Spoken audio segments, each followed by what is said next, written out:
Hello दोस्तों, स्वागत है आप सभी का मेरे साथ अनलर्निंग पाठशाला के यूट्यूब चैनल पर। आई होप आप सभी अच्छे होंगे और अपनी तैयारी काफ़ी अच्छे से कर रहे होंगे।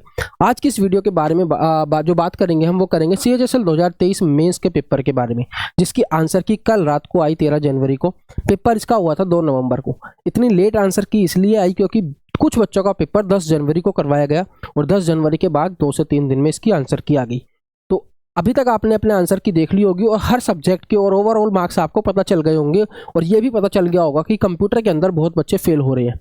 तो इसकी वजह से कट ऑफ के ऊपर बहुत बड़ा इफेक्ट पड़ने वाला है। तो आपके जितने भी मार्क्स बन रहे हैं मेरे को नीचे कमेंट सेक्शन में लिख के बताना। बाकी यहाँ पर पूरी एनालिसिस को देखना, इसको आपको बहुत सारी चीज़ें पता चलेंगी। एक एक चीज़ को मैंने बारीकी से कंसिडर किया है। इस वीडियो को बनाने में 3 से 4 घंटे लग गए सारा डेटा को एनालाइज करने में और आपके लिए एक अच्छी से अच्छी वीडियो बना के समझाने में कि कट ऑफ कितनी जा सकती है। ठीक है, और कंप्यूटर का बहुत बड़ा रोल रहा है। कंप्यूटर में 40 से 50% बच्चे यहाँ पर चले गए। तो इस बार मैं उन बच्चों को ज़्यादा कॉन्ग्रेचुलेट करूंगा जो कंप्यूटर के अंदर पास हो रहे हैं। फाइनल रिजल्ट की तो बात में आएगी, लेकिन जो कंप्यूटर में पास हो रहे हैं वो भी बड़ी बात है। कंप्यूटर में बहुत बच्चे फेल हुए हैं इस बार। और मैंने आपको कंप्यूटर की PDF शुरू में ही दे दी थी जब पेपर हुआ था ना। देखो 2 नवंबर को पेपर हुआ, मैंने 3 नवंबर को इसकी आंसर की आपको दे दी थी। पूरी की पूरे सारे के 15 क्वेश्चंस एज इट इज जैसे एग्जाम में आए थे और उनके ऑप्शंस भी एज इट इज, कुछ भी अलग नहीं था। पूरे 15 क्वेश्चंस मैंने आपको दिए थे और हर एक का आंसर भी बताया था। लगभग सबके आंसर भी यहाँ पे से जो मैंने बताया वही रहे, कुछ क्वेश्चंस को छोड़ के। जैसे मैंने यहाँ पे डेटा बस बताया था, लेकिन मैंने लिखा कि एड्रेस बस भी इसका आंसर हो सकता है, तो एड्रेस बस हो गया।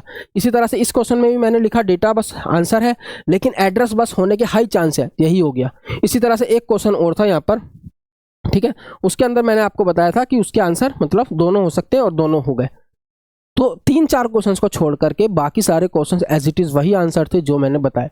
जो लोग भी मेरे साथ जुड़े हुए थे उन सबके पास ये PDF पहले से थी और वो मेरे को मतलब उन्होंने अपने आंसर चेक कर लिए थे। उनको पता था कि कंप्यूटर के अंदर फेल हो रहे हैं, पास हो रहे हैं, लगभग उन्हें पता था और वो इस चीज़ के लिए प्रिपेयर थे। लेकिन जिन बच्चों ने नहीं देखे थे, जो नहीं लगा पाए थे, उन्होंने कल आंसर की आने के बाद अपने मार्क्स चेक किए होंगे और वो थोड़ा सा परेशान हो गए होंगे अब। ठीक है, पर कोई नहीं, अभी भी आप इस चैनल को सब्सक्राइब कर लो। इस तरह की चीज़ें मैं आपके लिए लेकर आता रहता हूँ जिससे आपको फ़ायदा हो। और लाइक कर देना वीडियो को, ताकि इस तरह की वीडियो आपसे मिस ही ना हो। बेल जो होता है वहाँ पे बेल आइकन, उसको भी दबा देना। ठीक है, और मेरे को फॉलो कर सकते हो आप अनलर्निंग पाठशाला के टेलीग्राम चैनल पर और इंस्टाग्राम पे मैथ्स बाय रवि सर के नाम से। यहाँ पे आप मेरे को मैसेज भी कर सकते हो, कुछ भी मुझसे पूछ सकते हो।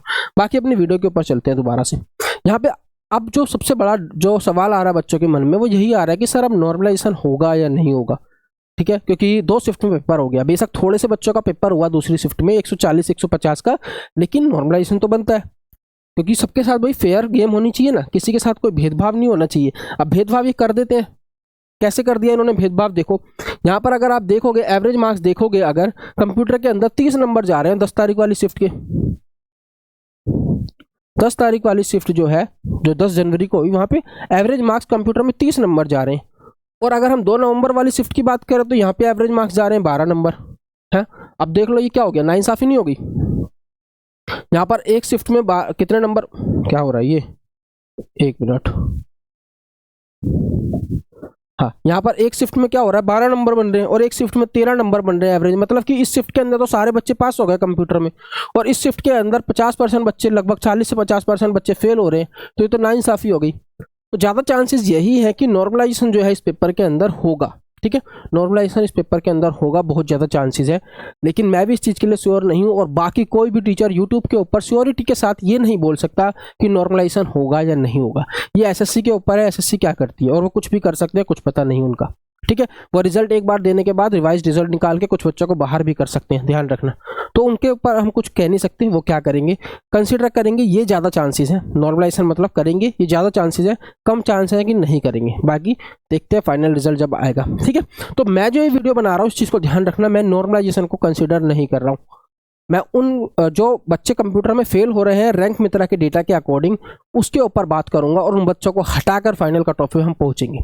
आपको पता होना चाहिए कि अगर ये बच्चे कंप्यूटर, हमें प्रिपेयर रहना है हमें इस चीज़ के लिए कि अगर जो कंप्यूटर में बच्चे फेल हो रहे हैं डायरेक्ट सीधा वो बाहर होंगे तो कट ऑफ कितनी जाएगी, हम होंगे उसके अंदर या नहीं होंगे, हमको प्रिपेयर रहना है। और बाकी अगर नॉर्मलाइजेशन हो गया तो 2 तारीख वाली शिफ्ट वालों को पक्का फ़ायदा मिलेगा और बहुत सारे बच्चे अंदर आ जाएंगे जो अभी फेल हो रहे हैं कंप्यूटर में। तो चांसेस यही है कि नॉर्मलाइजेशन होगा, लेकिन आपको प्रिपेयर रहना है। हर चीज़ के लिए, बिल्कुल वर्स्ट के लिए आपको प्रिपेयर रहना है, ठीक है। तो हम नॉर्मलाइजेशन को ना कंसीडर करते हुए यहाँ पे बात करेंगे। पहले CHSL 2022 की थोड़ी सी बात कर लेते हैं हम। यहाँ पर वैकेंसीज रही थी 3200, बच्चे शॉर्टलिस्ट हुए थे 40,000, अपियर हुए थे 27,000 और यहाँ पे फेल्ड हुए थे टाइपिंग में 7700 बच्चे, मतलब कि 29% के आसपास बच्चे यहाँ पर टाइपिंग में फेल हुए थे। ध्यान रखना, टाइपिंग में बहुत बच्चे फेल होते हैं CHSL की, क्योंकि यहाँ पे 35 वर्ड्स पर मिनट चाहिए होती है। CGL में 27 वर्ड्स पर मिनट या 28 वर्ड्स पर मिनट चाहिए होती है, तो वो थोड़ी ईजी हो जाती है कंपैरेटिवली। लेकिन CHSL की टाइपिंग थोड़ी मुश्किल होती है और इसमें बच्चे 30-40% बच्चे नॉर्मली बाहर होते ही होते हैं। तो इस चीज़ को मैं कंसीडर करूंगा, अभी ध्यान रखना, ठीक है। ये 29% जो 28.5% लिखा है, इसको याद रखना, मैं इसको अभी कंसीडर करूंगा आगे जब हम इस वीडियो में जाएंगे। अब बात करते हैं यहाँ पर हम, ये देखो सारी शिफ्ट के अगर एवरेज की बात करें ना, 2 तारीख और 10 जनवरी वाले की में, तो बाकी सारे सब्जेक्ट्स में 277 और 271 बन रहा है एवरेज। तो यहाँ पर ज़्यादा डिफरेंस नहीं है। तो यहाँ पर हम मतलब ये कह सकते हैं नॉर्मलाइजेशन का ज़्यादा फर्क नहीं पड़ने वाला, लेकिन यहाँ पर तो भाई पड़ेगा। यहाँ पे तो अच्छा खासा फर्क पड़ेगा। अगर नॉर्मलाइजेशन हुआ तो बहुत बच्चों को फायदा होगा, ठीक है। चलो, लेकिन ध्यान रखना मैं कैसे कंसीडर कर रहा हूँ, मैं बिना नॉर्मलाइजेशन के सिर्फ 2 नवंबर वाले डेटा के ऊपर, उसके ऊपर बेस्ड हम इसका मेनली डिस्कशन अपना रखेंगे, कितनी कट ऑफ जा सकती है। CHSL 2023 की बात करते हैं तो 1762 वैकेंसी रही थी और बच्चे शॉर्टलिस्ट किए गए 17,495, मतलब 17,000 17,500 बच्चों ने पेपर दिए, मतलब मेंस देने के लिए वो एलिजिबल थे। कितनों ने दिया, कितने बच्चे वहाँ पे टाइपिंग में फेल हुए, सारी चीज़ों के ऊपर बात करने वाले हैं अब, ठीक है। 1795 बच्चे। अब ध्यान रखना, देखो 17,495 वैकेंसीज थी। अगर मैं मान के चलूँ कि 90% से ज़्यादा अटेंडेंस रही होगी, 90% प्लस अटेंडेंस रही होगी, तो लगभग 16,000 बच्चे यहाँ पर एग्जाम देने गए होंगे। 16,000 बच्चे एग्जाम देने गए होंगे। ध्यान से समझना इसको। इसकी जो अटेंडेंस है वो थोड़ी कम ही रही है 90% से। एक न्यूज़पेपर की कटिंग में ये आया हुआ था उसी टाइम पर कि 84 से 85% इसकी जो है अटेंडेंस रही है। लेकिन हम अगर 90% से ज़्यादा लेके चले तो 16,000 बच्चे पेपर देने गए, हमने ये मान लिया। अब इस डेटा को देखो, रैंक मित्रा का ये डेटा है। 5564 बच्चों में से 2293 बच्चे फेल हो गए कंप्यूटर में, कंप्लीटली फेल हो गए, कैटेगरी वाइज वगैरह सब कुछ लगा करके, ठीक है। मतलब 5564 में से 2293 बच्चे, 42% बच्चे फेल हो रहे हैं कंप्यूटर के अंदर। और ये डेटा अगर आप इसको बढ़ाओगे, मान लो इसको डबल कर दिया, तो ये भी डबल हो जाएगा, ठीक है। ऐसा नहीं है कि इसको हम कम कर रहे हैं और ये धीरे धीरे बढ़ रहा है, ये इतना ही रहेगा। लगभग 40 से 50% के बीच में बच्चे फेल होंगे। आप इसका अंदाजा इस वाली कटिंग से लगा सकते हो। यहाँ पर देखो, आप कोई भी उठा लो इसके अंदर से, मान लो मैंने 300 प्लस बच्चे उठाए, कितने बच्चे हैं 850। यहाँ पे 300 प्लस बच्चे कितने फेल हो रहे हैं 323। तो अब 850 का 323 निकाल लो, कितना परसेंट बनेगा, वही 40 से 50 के बीच बनेगा। कोई भी उठा लो, 307 से ऊपर देख लो 417 बच्चे हैं, कितने फेल हो रहे हैं 157। आप परसेंटेज निकाल लो, 40 से 50 के बीच बनेगी। तो आप कितने भी बच्चे लो, उसका 40 से 50% बच्चे जो है फेल हो रहे हैं। तो हम यहाँ पे एक चीज कर सकते हैं, हम यहाँ पर अगर इसको डबल करें, ट्रिपल करें, तो ये भी हमारे बच्चे उतने ही फेल होते रहेंगे, मतलब 40 से 50% बच्चे ही फेल हो रहे होंगे। तो मैं मान के चल रहा हूँ कि मेरे 42% बच्चे ही फेल हो रहे हैं। और इस डेटा को मैं 3 गुना कर दे रहा हूँ। 5564 को अगर मैं 3 गुना कर दूंगा, 5564 को अगर मैं 3 गुना कर दूंगा, यहाँ पे 3 से मल्टीप्लाई कर दूंगा, तो ये लगभग आ जाएगा आपका 16,692, 16,692। और हमारी प्रेजेंट कितने थे बच्चे, लगभग इतने बच्चे प्रेजेंट थे 16,000। अभी मैंने आपको दिखाया पीछे वाली इसके ऊपर कितने बच्चे प्रेजेंट रहे 16,000, ठीक है। ये सारी चीजें ध्यान रखना, क्योंकि कितने बच्चे बाहर हो रहे हैं पता चल जाएगा हमको पहले ही। तो यहाँ पर क्या हुआ, कांगीस, हाँ 16,692। अगर इतने बच्चे फेल हो रहे हैं 42%, तो अगर मैं 2293 का 3 गुना करता हूं, तो 2293 का 3 गुना आ गया हमारे पास। इसको 3 से मल्टीप्लाई करोगे आप, तो ये लगभग आएगा आपके पास 6,889, ठीक है, 79, 6,879 बच्चे जो है कंप्यूटर में बिल्कुल फेल हो गए। कितने बच्चों में से, 17, लगभग 16,500 बच्चों में से, ठीक है। तो इसको मैंने मान लिया कि लगभग 7,000 बच्चे फेल हो गए, 7,000 बच्चे, ठीक है। थोड़ा सा मैंने बढ़ाया, आगे जाके हम थोड़ा कम भी करेंगे इसको। तो यहाँ पे 7,000 बच्चे फेल हो रहे हैं 16,000 में से कम से कम। तो अगर हम 16,500 में से 7,000 बच्चे निकाल देते हैं, तो हमारे पास कितने बच्चे बचते हैं, अगर इसमें हम इसको माइनस कर देते हैं, अप्रोक्सीमेटली हमारे पास बचेंगे 9,000 बच्चे। कितने, 9,000 बच्चे। तो इसके अंदर से 9,000 बच्चे बचे, सिर्फ हमारे पास 9,000 बच्चे जो एक्चुअल में कंप्यूटर में पास है, बाकी सारे बच्चे ऑलरेडी रेस से बाहर हो गए। अब इस 9,000 में से मैंने मान लिया कि इसके अंदर 28-29% बच्चे टाइपिंग में फेल हो गए। तो अगर मैं मानता हूं कि 28 पॉइंट कितना था वहां पे, जितना भी था 28 पॉइंट कुछ परसेंटेज था, उतने परसेंट बच्चों को अगर मैं फेल कर देता हूं तो यहाँ पर कितने बच्चे बच जाएंगे आपके पास, 6435 बच्चे बच जाएंगे। 6435 बच्चे वो होंगे जो बिल्कुल सब चीज़ों के लिए क्वालिफाई हो चुके हैं, कंप्यूटर के लिए भी और टाइपिंग के लिए भी। 6435। अब मैं इसको थोड़ा सा और बढ़ा लेता हूँ क्योंकि हम अप्रोक्सीमेटली कैलकुलेशन कर रहे हैं सारी, इस डेटा को मैं ले जा रहा हूँ 7000 के ऊपर, ठीक है। तो ये अब मैं मान के चल रहा हूँ कि मेरे पेपर के अंदर 7000 बच्चे ही ऐसे हैं जो हर चीज़ की कंडीशन को फुलफिल कर रहे हैं, वो कंप्यूटर में भी पास हैं, वो टाइपिंग में भी पास हैं। 7000 बच्चे, बाकी सारे बाहर हो चुके हैं। आई होप ये कैलकुलेशन आपको समझ आई होगी। ये गलत हो सकती है लेकिन बहुत हद तक नहीं, ठीक है। थोड़ी बहुत इसमें ऊपर नीचे चीज़ें हो सकती हैं क्योंकि हम अप्रोक्सीमेटली सारी चीज़ें लेके चल रहे हैं, पीछे की चीज़ों के बेस पर लेके चल रहे हैं कि पहले कैसे कैसे गई हैं चीज़ें। तो 7000 बच्चे अब हमारे पास हैं जो पेपर में हर चीज़ के अंदर क्वालिफाई है, ठीक है। अब इन 7000 के अंदर अगर हम बात करें तो ध्यान से समझना एक चीज़ को, 7000 बच्चों के अंदर यहाँ पर 527, अगर ये चीज़ देखो, ये वाला डेटा देखो, इसके अंदर इसको देखो, ये ध्यान रखना 7000 बच्चे हैं जिनको हम लेके चलेंगे। अब मतलब टोटल वैकेंसी थी हमारी 1700 कुछ, 17 दूनी 34 दूनी 6800, मतलब एक सीट के ऊपर 4 बच्चे हैं, अब बाकी सब बाहर हो चुके हैं, ठीक है। 7000 बच्चे हैं तो एक सीट के ऊपर 4 बच्चे बचे हैं। अब ध्यान दो, अगर मैं बात करूं यहाँ पे 300 से ऊपर कितने बच्चे हैं, देखो टोटल कितने बच्चे हैं 850, और यहाँ पे 300 से ऊपर कितने बच्चे हैं 323 जो फेल हो रहे हैं कंप्यूटर में। ये फेल वाली लिस्ट है, ये पास वाली ओवरऑल। तो अगर 850 में से 323 बच्चे फेल हो गए, 850 में से 323 बच्चे फेल हो गए, तो यहाँ पे देखो कितने बचेंगे, 850 में से 323 फेल हो गए तो 527 बच्चे बच गए। इसका मतलब 300 से ऊपर आने वाले 527 बच्चे ऐसे हैं जो हर चीज़ में पास हैं, चाहे वो टाइपिंग हो चाहे वो कंप्यूटर हो, 527 बच्चे। इसी तरह से अगर मैं 280 प्लस का देखूं, यहाँ पर देखो, अगर मैं 280 प्लस का देखूं तो 280 प्लस में कितने बच्चे हैं 2811, और 280 प्लस में कितने बच्चे फेल हो गए 1110। कितने बच्चे बच गए यहाँ पर अगर आप देखोगे जो बिल्कुल पास हैं 1701, और हमारी वैकेंसी भी कितनी लगभग थी 1762। 280 से ऊपर अगर हम ओवरऑल देखें, कोई कैटेगरी वगैरह ना लगाएं, तो 280 से ऊपर लाने वाले बच्चे हमें मिल गए कितने, जितनी हमारी वैकेंसी है। तो अगर कोई कैटेगरी नहीं होती तो कट ऑफ इतनी जाती है 280, अगर कोई कैटेगरी नहीं होती, ठीक है। लेकिन कैटेगरी है, किसी कैटेगरी में कितनी वैकेंसीज हैं, किसी कैटेगरी में कितनी वैकेंसीज हैं, उन सब चीज़ों को भी हमें कंसिडर करना पड़ेगा, और उसके बेस पे कट ऑफ जनरल की अलग हो जाएगी, ओबीसी की अलग हो जाएगी, ईडब्ल्यूएस की, एससी की, एसटी की, सबकी अलग अलग हो जाएगी। लेकिन अगर हम देखें 280 के ऊपर तो हमें उतने बच्चे मिल चुके हैं जितने हमारी वैकेंसी है, लगभग 280 के ऊपर, और जो हर चीज़ में पास हैं, चाहे वो कंप्यूटर हो चाहे टाइपिंग हो, ठीक है। आई होप यहाँ तक सारी चीज़ें अच्छे से क्लियर हो गई होंगी। अब ध्यान देना, आगे की बात करते हैं। 7000 बच्चे हमने कंसिडर करे हैं अब इसके अंदर, एक सीट पे 4 बच्चे, वैकेंसी इतनी है, और 280 से ऊपर हमें सारे बच्चे लगभग मिल रहे हैं। अब हम जाएंगे कैटेगरीज के ऊपर, ठीक है। अगर आप कैटेगरीज को देखोगे तो हमारे पास कितनी वैकेंसी है 1762 वैकेंसी है, अनरिजर्व की 840 वैकेंसी है, ओबीसी की 223, ईडब्ल्यूएस की 131, एससी की 387 और एसटी की 127। अब हम इन सारी वैकेंसीज के अकॉर्डिंग देखेंगे कितने कितने नंबर से ऊपर हमें इतने बच्चे मिल जा रहे हैं, और वहां से हमारा कट ऑफ का एनालिसिस बहुत इजी हो जाने वाला है फिर, ठीक है।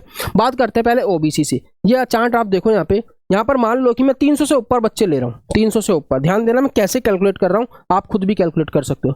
300 से ऊपर कितने बच्चे हैं ओबीसी के, 333 बच्चे हैं, ठीक है। और कितने बच्चे 300 से ऊपर ओबीसी के फेल हो गए, 134 बच्चे फेल हो गए। तो 333 में से अगर मैं 134 बच्चों को यहाँ पर घटा देता हूँ तो मेरे पास ये आ जाएगा 9, 12 में से 3 गए 9, 199 बच्चे।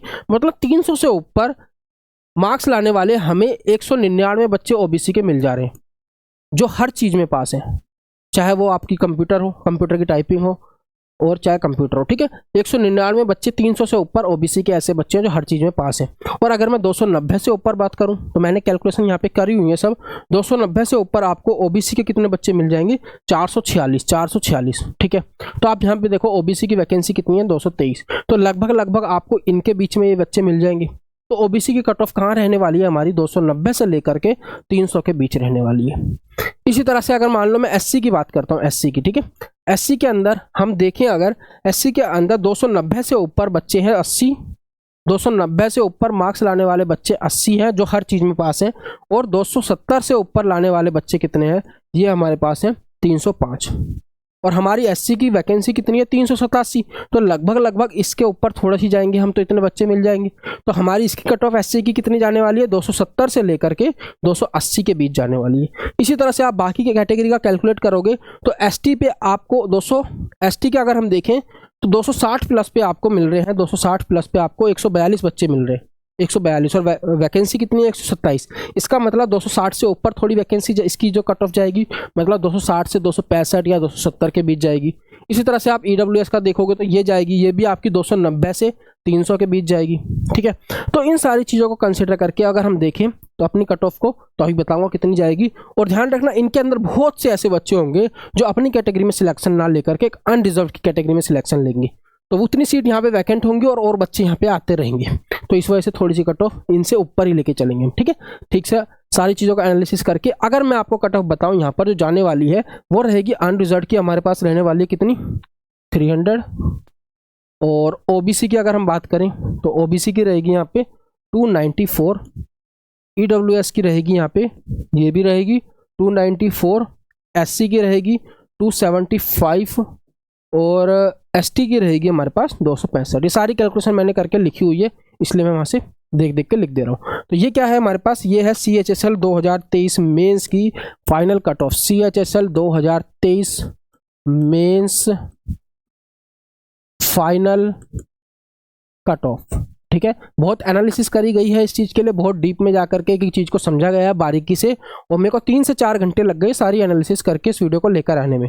तो इस वीडियो को लाइक जरूर कर देना, चैनल को सब्सक्राइब नहीं करा चैनल को सब्सक्राइब कर देना। ठीक है, इसके अंदर एरर कितना लेना है आपको, ±5 का एरर लेना है, क्योंकि थोड़ा सा हमको यहाँ पर इसका लेके चलना पड़ेगा, थोड़ी ज़्यादा रेंज लेके चलनी पड़ेगी, क्योंकि यहाँ पे बहुत सारी अनसर्टेनिटीज़ है। हर टीचर के लिए मुश्किल रहेगा इसकी कट ऑफ को यहाँ पे ठीक से एग्जैक्ट कट ऑफ के पास पहुँचना, क्लोज पहुँचना, चाहे वो शुभम सर हो चाहे वो कोई भी हो। ठीक है, तो बहुत ज़्यादा थोड़ा सा मुश्किल रहने वाला है सर्टेन होना, इस चीज़ के अंदर अनसर्टेनिटी बहुत सारी है। और कुछ बच्चों का मन कर रहा होगा कि सर 2022 की कट ऑफ कितनी गई, तो मैं आपको बता दूं 2022 के अंदर CHSL मेंस की कट ऑफ कितनी गई थी, ये भी आपको एक अंदाजा होना चाहिए। यहाँ पर वैकेंसी कितनी थी, यहाँ पर लगभग 3200 वैकेंसीज थी। अनरिजर्व की कट ऑफ गई थी यहाँ पर 280, ओबीसी और ईडब्ल्यूएस की कट ऑफ यहाँ पर गई थी 278, एससी की कट ऑफ गई थी 258 और एसटी की कट ऑफ गई थी 240 मार्क्स। ठीक है, ये हमारी कट ऑफ थी 2022 CHSL मेंस की। अभी भी अगर आपको कोई डाउट आता है या कोई पॉइंट आपको लगता है कि मैंने कंसीडर नहीं करा, तो आप नीचे मेरे को कमेंट सेक्शन में बताओगे, अपने अपने कंप्यूटर के मार्क्स मेरे को कंप्यूटर सेक्शन और नीचे कमेंट सेक्शन में बताओगे, कौन फेल हो रहा है कौन पास हो रहा है, कितने मार्क्स आपके बन रहे हैं, सारी चीज़ें आप मेरे को बता सकते हो नीचे कमेंट सेक्शन में। और फिर भी अगर आपको कोई डाउट है, आप पर्सनली मुझसे पूछना चाहते हो, तो मैथ्स बाय रवि सर इस ID पे जाना, मैथ्स बाय रवि सर, कोई गैप नहीं देना बीच में यहाँ पे। ठीक है, ये इंस्टा ID है, मेरी इंस्टा ID है, यहाँ पे जाके मेरे को मैसेज करो, मैं आपको 2 से 3 घंटे में इसका रिप्लाई दूंगा। ठीक है, बाकी आप अनलर्निंग पाठशाला नाम के टेलीग्राम चैनल को ज्वाइन कर लें, ताकि कोई भी चीज़ मैं आपके साथ शेयर करूँ तो वो आप मिस ना कर पाओ। ठीक है, मैं आपके फ़ायदे की चीज़ें यहाँ पे सारी की सारी शेयर करता हूँ, तो कुछ भी चीज़ मिस ना हो, चैनल को सब्सक्राइब कर लेना और मेरी वीडियो को लाइक करते रहा करो, ताकि कोई भी वीडियो आपकी रिकमेंडेशन में मेरी आ जाए। जो भी वीडियो मैं बना रहा हूँ नई, वो आपकी रिकमेंडेशन में आ जाए, या फिर आप बेल नोटिफिकेशन ऑन कर लो, ताकि वहाँ से आपको नोटिफिकेशन मिल जाए, कुछ मिस ना हो। वीडियो अच्छी लगी तो ज़्यादा से ज़्यादा शेयर करना दोस्तों के साथ। ठीक है, मिलता हूँ आपसे अगली वीडियो में, तब तक के लिए धन्यवाद दोस्तों, जय हिंद।